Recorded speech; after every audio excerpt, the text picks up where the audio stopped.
비트코인은 16년도 4월, 5월에 시작을 했고 비트코인 처음으로 수익 봤던 거 갖고 실은 테슬라 샀다고 보는 게 맞지. 그리고 테슬라 다음이 비체인. 다시 이거는 제가 이제 상당히 이렇게 좋게 보고 있는 코인이에요. 규모는 시총은 한 50위권. 실은 나는 이거에 대해서 어떻게 보면은 대상승장을 앞두고 있다고 보고 있기 때문에 이거에 대한 가치도 실은 분명히 오를 거라고 믿음이 있으니까 이렇게 모으고 있는 거고.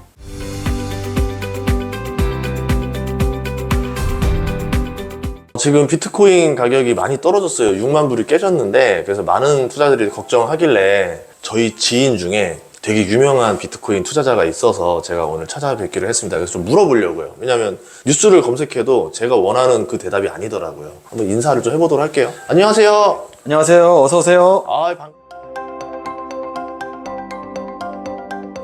형 찾아온 이유가 지금 비트코인 많이 떨어졌는데 이유를 못 찾겠어요, 솔직히. 비트코인 가격이 이렇게 왔다 갔다 심한 거는 어떻게 보면 누구나 다 아는 사실이고, 다만 원래 투자했던 사람이 아니고 처음 들어오신 분들이 많다 보니까 또 기대 심리가 있기 때문에 이게 떨어진 게 더 크게 느껴진 것 같아요. 근데 보면 지금 한 20% 조금 넘게 고점에서 빠졌고, 알트코인 하시는 분들은 훨씬 더 크게 아마 다가올 텐데, 이 떨어진 거를 여러 가지로 봤을 때 가장 표면적인 거는 내가 봤을 때 이제 우리가 미국에서 현물 ETF가 1월 달에 승인됐을 때도 그 직후에는 떨어졌을 때 이제 셀드 뉴스가 다들 생각하는 거고, 뭐 설마 생각대로 되겠어 하지만 대중의 심리가 셀드 뉴스이기 때문에 이번에 홍콩 현물 ETF도 지난달 30일부터 시작됐는데 이것도 뭐 당연히 셀드 뉴스가 되는 상황인 거고, 이제 홍콩 현물 비트코인 ETF 같은 경우에 이제 미국에서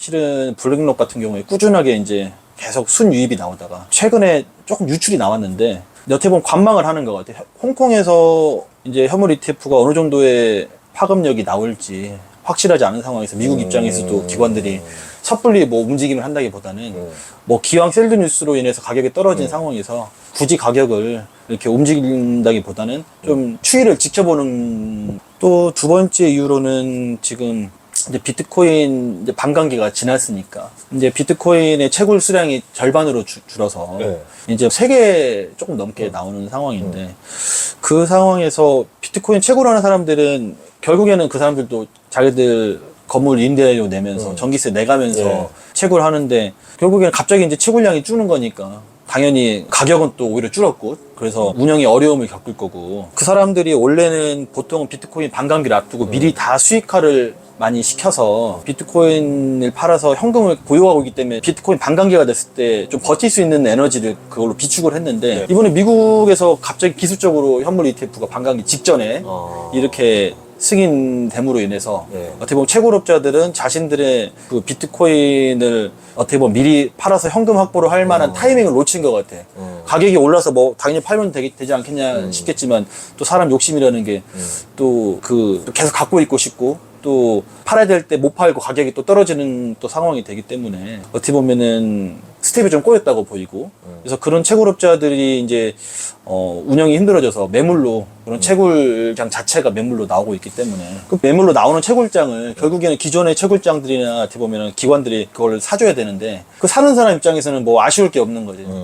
어차피 가격은 비트코인 가격이 더 떨어지면 떨어질수록 채굴장은 더 싸게 매물로 나올 테고, 그래서 그 사람들은 그런 채굴장을 또 인수하려는 그런 입장에서는 또 얼마든지 또 그렇게. 그럼 그게 다 좀 정리될 때까지는 좀 조정을 받다가 나중에 다시 오를 거라 보는 거예요? 근데 여기서 이제 홍콩 비트코인 현물 ETF가 또 변수인 게, 또 어찌됐든 최근에 중국 쪽에서 또 웹3 뭐 컨퍼런스 같은 거 생기고, 거기에 이제 투자자들이 비트코인 중국 본토에서도 투자자들이 많이 이렇게 관심을 갖고 많이 참여했다고 하는데, 이제 중국 쪽에서 얼마만큼의 또 이렇게 자금이 또 암호화폐 쪽으로 들어오냐에 따라서 또 미국에서 기관들이 블랙록을 비롯한 그런 기관들이 또 그거에 상황에 맞게 또 대처하지 않을까. 그래서 우리가 투자하는 입장에서는 어찌 됐든 장기적으로 보면 오르는 거는 확실하기 때문에 지금의 조정이 더 많이 급격하게 떨어지기에는 서로 또 어떻게 보면 미국 입장에서도 주도권을 지금 쥐고 있는데 굳이 다 팔아서 중국 쪽으로 주도권을 또 뺏기는 상황을 굳이 만들진 않을 것 같거든요. 지금 그러니까 비트코인이 중국이랑 미국이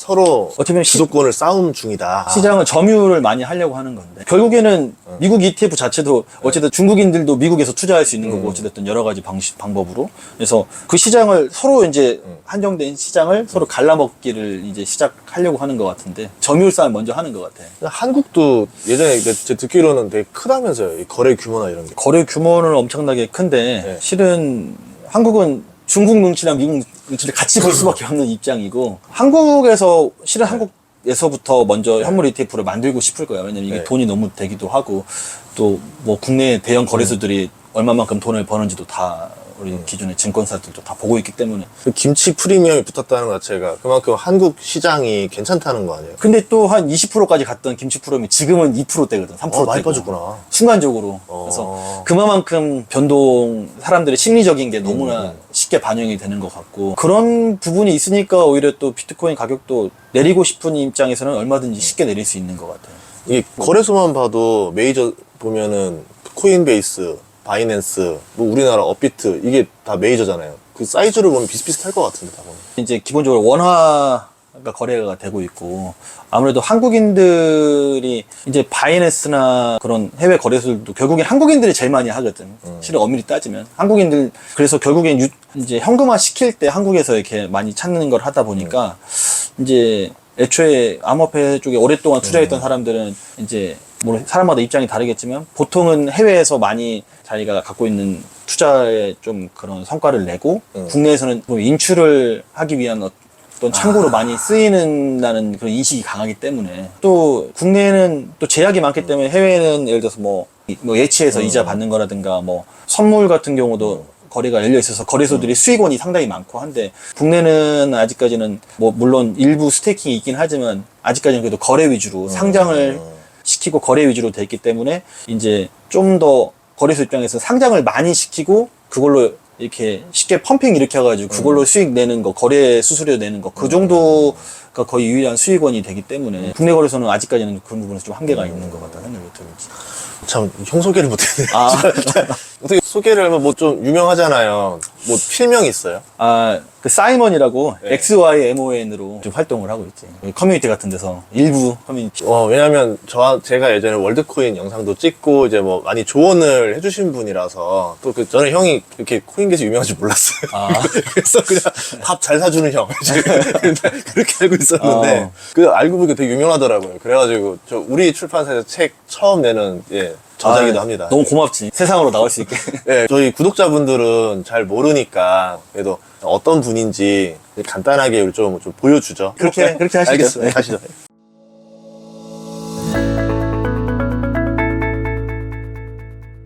그러면 지금 코인 얼마나 있는지 좀 볼 수 있어요?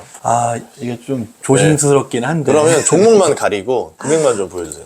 나중에 또 기회가 되면 얘기하겠지만 나 같은 경우는 투자 시작을 비트코인으로 했는데 예. 여러 가지 알트코인 투자를 하고 있긴 한데 결국에는 비트코인을 많이 모으고 싶어서 하는 거고 그래서 지금 단계에서는 비트코인도 물론 일부 있지만 알트코인을 통해서 비트코인을 좀 더 모으려고 하는 목표를 이루려고 하고 있고 지금 그 단계에서 내가 보여줄 수 있는 거는 이거는 보여줄 수 있을 것 같아요. 이게 600만 개가 조금 넘게 있는데 이거 같은 경우에는 지금 국내에서는 아마 제일 많이 보유하고 있어. 이게 제가. 뭐 그럼 시총 몇 위권 정도인지 알 수 총 있어요? 300위권인데 300위 150위 뭐 200위권 있다가 300위권 됐는데 아마 내가 생각했을 때 상당히 유망한 국내 1위? 국내에선 뭐 1위로 세계에서는 알 수 있어요. 기사로 봤을 때는 500만 개 정도가 1위였었으니까 아마 지금도 큰 변동이 없다면 개인 투자자 중에 제일 많은 양이지 않을까. 그 재단 거 빼고 형이 세계 1위일 수도 있다. 오픈되어 있는 걸로는 예. 실은 그렇다고 오. 봐도 될 것 같고 예. 밑에는 뭐 비트코인 조금 예. 어려워. 이거는 제가 이제 상당히 이렇게 좋게 보고 있는 코인이에요. 이게 예. 규모는 시총은 한 50위권 첫 번째 게? 되고 같은 거예요. 다 같은 같은 거고 거예요? 아. 이제 이게 여러 가지로 이제 표현이 되는 거예요. 그래서 이거 같은 경우는 7,770만 개가 있는데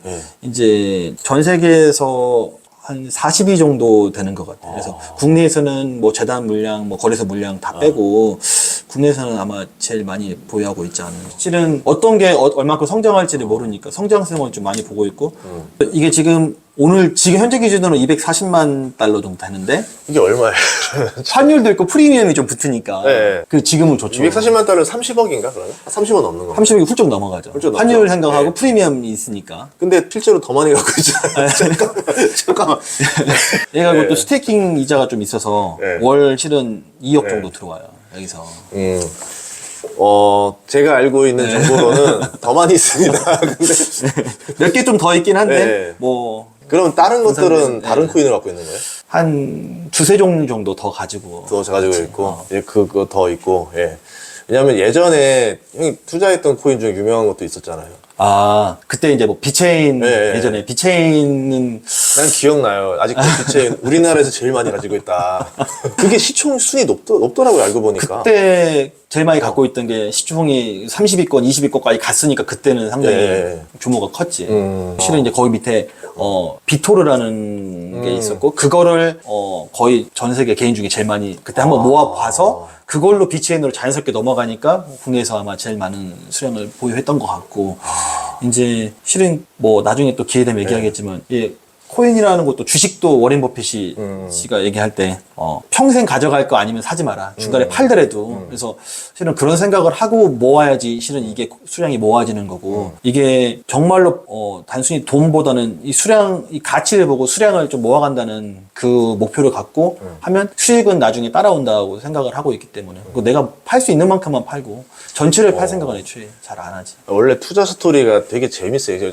비체인 샀던 가격 알죠? 한 뭐 3원, 2원 뭐 그 가격에 사서 그때 제가 235원대 봤었던 것 같은데 대략 400원 찍고 내려올 때. 400원 찍고 내려올 때였었어요. 내려올 그때가 때. 테슬라 투자 얘기도 테슬라도 기가 이제 막혀요. 테슬라 투자 얘기.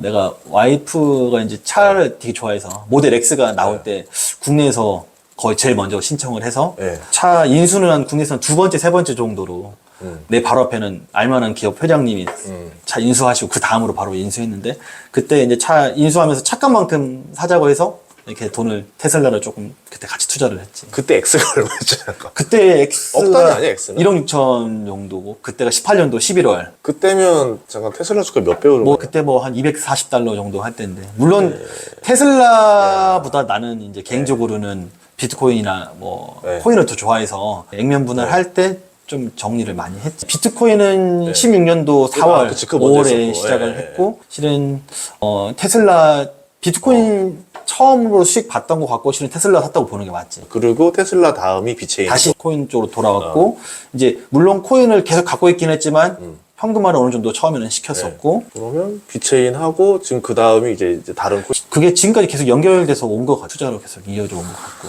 네. 수익으로는 그런데 뭐 내가 다 찾질 않았기 때문에 네. 아, 아니 이게 이 형 특징이 뭐냐면 찾지 않은 돈은 내 돈 아니라고 해서 재산 목록에서 빼버린다. 금액적으로 얘기하는 게 또 오늘 다르고 내일 다르고 그쵸. 어제 다르고 했기 때문에 이제 실은 나는 이거에 대해서 어떻게 보면은 대상승장을 앞두고 있다고 보고 있기 때문에 이거에 대한 가치도 실은 분명히 오를 거라고 믿음이 있으니까 이렇게 모으고 있는 거고 그러다 보니까 이걸 섣불리 뭔가 얘기하기는 좀 어려운 것 같아요. 금액으로. 그럼 대상승장을 언제쯤 생각하는 거예요? 기본적으로는 이제 11월에 미국 대선이 있고 네. 또 지금 당장 가장 최근 뉴스로는 뭐 미국 금리가 인하가 생각보다 이게 빨리 안 될 수도 있다.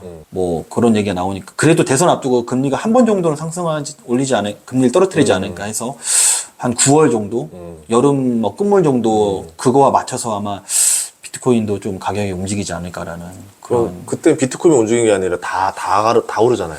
보통 네.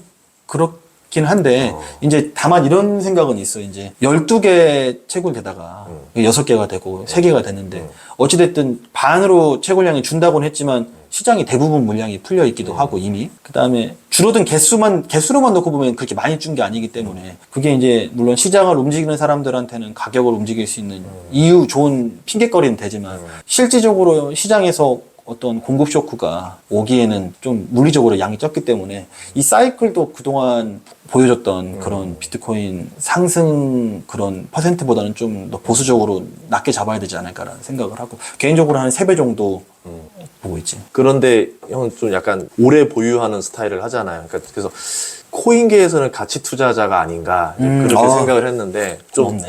좀 지금 투자하는 친구들한테 좀 조언해줄 말 있어요.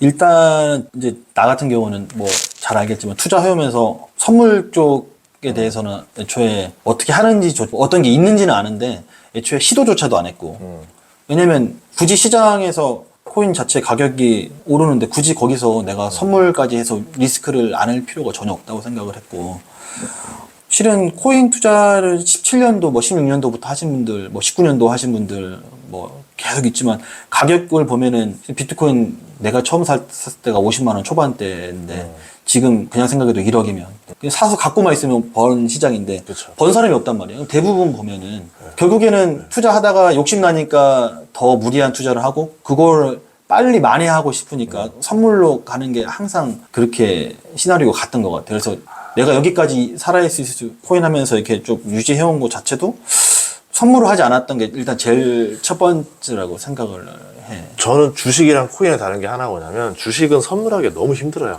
그 조건도 까다롭고 근데 코인은 너무 쉬운 거예요. 선물로 들어가는 과정이. 그리고 유튜브 보면은 현물 코인 거래하는 사람 보여준 사람은 별로 없고 죄다 뭐 약간 선물 사이트를 보여주면서 많이 하더라고요. 그러니까 사람들이 친숙해진 게 아닌가. 그래서 결국 많이 가는 거 아닌가. 좀 그렇게 좀 생각이 돼요. 아까 뭐 거래소 얘기를 하긴 했지만 거래소들이 수익원이 실은 거래소들도 욕심이 있다 보니까 단순히 그냥 거래 수수료만으로 이렇게 뭐 수익을 낸다기보다는 그런 식으로 파생 상품이라든가 뭐 선물 같은 걸 거래를 좀 많이 유도를 하지. 그래서 아마 그쪽에서도 마케팅도 많이 있을 거고 이거 내부적으로 내가 정확한 사정은 모르겠지만 이렇게 선물 투자하시는 분들이 보통은 이 선물 투자로 돈을 버는 게 아주 모르겠어. 운이 아주 맞으면 가능한 얘기인데 그거 하시는 분들이 실은 대중이라든가 어떤 커뮤니티에 노출해서 자기가 선물한 거를 벌진 않았는데 일부 이제 유튜버들이나 아니면 아주 크게 운영하시는 분들이 또 이렇게 자기의 수익을 공개하기 시작하면서 어떤 목적이 있는지 모르겠어. 뭐 유튜버들은 당연히 뭐 조회수를 위해서 아마 이렇게 선물한 거를 중계하고 보여줄 것 같고 그 다음에 아주 크게 하시는 분들은 나는 잘 이해는 안 돼. 왜 그분들이 자기 수익을 공개하고 남들이 선물을 하게끔 유도하는지 모르겠지만 개인적인 생각으로는 그냥 뭐 조심스러운 예상이지만 뭐 거래소 쪽에 어떤 지원을 받은 게 아닌가. 뭐 그런 게 아니면 굳이 그 리스크를 안으면서 자기의 어떤 그런 선물한 기록을 공개할 필요가 굳이 있었을까라는 생각이 들고 그런 분들의 영향이 많기 때문에 개인들은 선물도 어떤 비트코인에 한 투자에서 제일 노출이 많이 되는 투자 방법이기 때문에 그 방법대로 많이 가는 것 같아. 코인 하시는 분들한테 어떤 그냥 어떻게 보면 전공법으로 좋아 보이는 거를 싸게 사서 쭉 보유하다가 잘 팔아서 수익을 내는 그런 전공법이 아니라 오히려 선물 투자한 사람들이 훨씬 더 미디어나 어떤 커뮤니티 노출이 많이 되기 때문에 그것도 아주 높은 빈도로 사람들이 특히 처음 시장에 오신 분들이 쉽게 접근하시는데 이런 부분이 상당히 좀 우려가 많이 되고 걱정이 많이 되지. 좋은 방법 놔두고 굳이 어려운 길을 가니까. 이게 금액이 커지면은 처음에는 작은 금액으로는 그렇게 뭐 할 수 있다고 생각을 해요. 그런 레저로서 한다고 하면 뭐 충분히 뭐 할 수 있다고 보지만 실은 사람 욕심이라는 게 또 그렇지가 않고 그게 또 실은 그렇게 선물로 본 사람은 아주 극소수거든. 진짜 극소수기도 하고 또 내부적인 정보에 접근이 불가능한 사람이 선물을 한다는 거는 뭐 일단 거래소부터 나는 믿을 수가 있나 싶어. 이제 국내 뭐 증권사나 이런 데는 뭐 내부 정보가 내부자가 이렇게 거래할 수 없게 다 돼 있지만 뭐 우리가 다 알만한 큰 거래소 바이낸스나 이런 데는 모르겠는데 작은 거래소 군소 해외 거래소에서도 그런 선물 거래를 많이 하는데 그런 거래소가 과연 그런 거래소를 뭘 믿고 내부 정보를 이용해서 어떻게 하는지 아니면 뭐 자기들이 직접 그런 걸 운영하는지 직접 뭐 롱숏을 쳐버리는지 어떻게 믿고 투자를 하냐는 거지. 거래소를 믿을 수가 없는데. 그러면 좀 안전하게 가치 투자라고 보면 코인 안에서 그러면 시총 몇 위까지가 좀 무난하다 봐요? 지금 이게 트렌드가 좀 많이 바뀌었어. 그래서 예전에는 뭐 한 4년 전 같으면은 뭐 그때는 ICO라는 걸 말했었잖아요. 그래서 코인이 상장이 될 때 투자금을 모아서 이렇게 하면 보통 뭐 100위권 박해, 뭐 150위권, 200위권으로 시작을 해서 그게 알려지면서 50위권 쭉 올라오면서 성장하는 과정이 있었는데 지금은 실은 우리 이제 대형 그 기획사에서 아이돌을 낼 때 천천히 성장하는 게 아니고 이미 스타가 돼서 나오듯이 이제 정보도 너무나 빨리 공유가 되고 많은 사람들이 알다 보니까 이제 이미 나올 때부터 50위권, 40위권 이런 식으로 데뷔를 좋은 프로젝트들이 시작을 하거든. 그래서 실은 시가총액이 너무 큰 상태로 또 새로운 좋은 코인들이 나오다 보니까 그만큼 일반 투자자들은 이렇게 상승률을 내가 볼 수 있는 그게 상당히 제한이 많지. 한 100이나 200이 정도에서 시작을 해서 올라간다고 하면 뭐 50위권 되게 이렇게 가면서 내가 판다고 생각하겠지만 약간 처음부터 50위권이니까. 신인 가수에 투자하는 느낌이라 해야 될까? 약간 좀 대형 기획사에서 나오는 신인이랑 소형 기획사 나오는 거랑 다르니까. 그래서 이제 근데 또 월드코인 뭐 얘기를 했지만 월드코인 같은 경우는 사람들 홍채 인식해가지고 코인 나눠주는 거니까 아주 사람들 등록한 지금 뭐 600만 명 좀 넘어가는데 그게 몇억 명이 넘어가면 그때는 시가총액이 훨씬 커질 거 아니야. 그래서 10년 이상의 기간을 두고 조금씩 코인이 분배가 되기 때문에 지금 시장에 나와 있는 거는 10%도 안 되는 게 나와 있거든. 그래서 단순히 시가총액으로 판단하기는 뭐한 게 지금 10%도 안 되는 것 같고도 시가총액이 꽤 큰데 월드코인은 나중에 이게 다 풀렸을 때 시가총액을 지금 미리 계산하는 거는 조금 안 맞는 것 같다 생각이 들지. 유통 물량 대비 사이즈 풀려 있는 게 안 맞아서. 다 다르니까 코인마다. 그러면 예를 들어 좀 유통 물량이 다 풀려 있는 게 대표적으로 비트코인은 거의 다 풀려 있잖아요. 비트코인은 거의 다 풀려 있다고 네. 봐도 근데 다른 것들은 예를 들어서 막 90%가 묶여 있다면은 가격이 오를만 하면 조금씩 풀 거 아니에요. 그럼 계속 이제 얼음에 물 넣듯이 희석시킬 거 아니에요. 계속. 그러면 맞아. 가격이 확 오르기 쉽지가 않겠네요. 또 그런 부분도 있고 또 고려해야 될 게 또 자체 소각도 많이 하거든 코인들이. 그래서 소각 자체를 되게 큰 호재로 많이 받아들이는데 예를 들어서 갖고 있는 게 뭐 1000억 개가 있는데 그래서 한 300억 개를 소각을 하면 순간적으로 시가총액이 줄어드는 효과가 나겠지. 근데 대신 뭐 유통되는 물량은 좀 줄 거고 뭐 그래서 이거를 이미 발행한 거를 소각할 수도 있고 발행 앞으로 할 양을 소각할 수도 있고 뭐 그런 여러 가지 또 고려해야 될 부분들이 각각 다르니까 단순히 시가총액 갖고 판단하기는 그렇고 뭐 나는 이제 뭐 오히려 저평가가 됐나 안 됐나를 보는 게 맞는 것 같아요. 시가총액이 크더라도 저평가인지 아닌지에 대한 거를 확신을 가진 만큼 리서치를 좀 해야 된다고 보고 있지. 알겠습니다. 그럼 좀 마지막으로 우리 투자자들한테 한마디. 저희 공식 질문이에요. 제가 또 새로운 거를 또 배우고 공부하는 거 되게 좋아하는 성향이 있거든요. 그리고 또 투자할 때 일단은 개인 투자자가 제일 가질 수 있는 무기는 시간밖에 없는데 특히 코인에서는. 근데 이제 뭐 빌린 돈이라든가 꼭 어디 나가야 될 돈이나 쓰면 안 되는 돈 갖고 무리하게 투자를 했을 때 내가 쓸 수 있는 무기라는 시간을 쓸 수가 없기 때문에 쫓기는 투자는 절대 하면 안 될 것 같고 특히 코인에서는 그렇기 때문에 일단 시간을 내 편으로 만들 수 있는 코인 투자를 할 수 있으시면 하고 그게 아니라고 하시면 자기가 쓸 수 있는 그 가용 범위 안에서만 좀 보수적으로 하시면서 그 안에서 어찌됐든 적극적으로 투자를 좀 하시는 거는 문제가 크게 안 될 것 같다라는 생각이. 욕심내지 말고 해야 된다. 그렇게 볼 수 있겠네요. 알겠습니다. 한번 한 번씩 이슈 있을 때마다 좀 놀러 올게요. 아, 그래요. 알겠습니다. 시청자 여러분들한테 제가 한번 소개해드렸는데 어쨌든 비트코인 투자에 대해서는 안정적으로 해라. 그러니까 코인 투자도 주식처럼 안정적으로 해야 된다라고 말씀드리고 마무리하고 싶습니다. 다음 시간에 뵙도록 하겠습니다.